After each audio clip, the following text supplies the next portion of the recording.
lagay ng ating panahon ngayong hapon po ng October 10,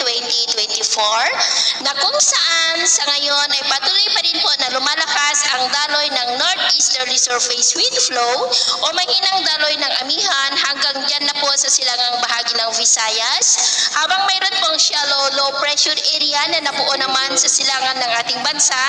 dahil po yan sa epekto ng intertropical convergence zone o yung salubungan ng mga hangin na mula po dito sa northern hemisphere at southern hemisphere. Pero posibleng malusaw rin yan sa mga susunod na oras dahil po sa presensya ng amihan. Ang karakteristik ng amihan ay dry air po yan at napipigilan niya ang pamumuo ng mga weather disturbances. At sa ating long range forecast ay wala pa rin naman pong bagyo na namamataan na tatawid po dito sa ating kalupaan hanggang sa susunod na 2 linggo. At sa lagay ng ating panahon ngayong hapon ay maulap ang kalangitan with isolated light to heavy rains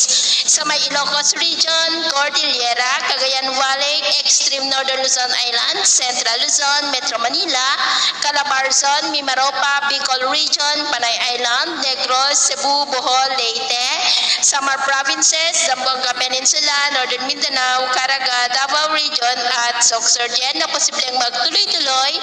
ang mga isolated rains sa ilang bahagi ng ating bansa hanggang mamayang gabi po, kaya mag-ingat tayo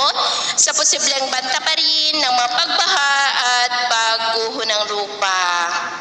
At sa atin naman pong mga baybayin, wala naman po tayong nakataas na anumang gale warning signals, pero bayong pag-ingat lamang po kung papalaot tayo para po mas makaiwas sa mga sakunang pangkaragatan.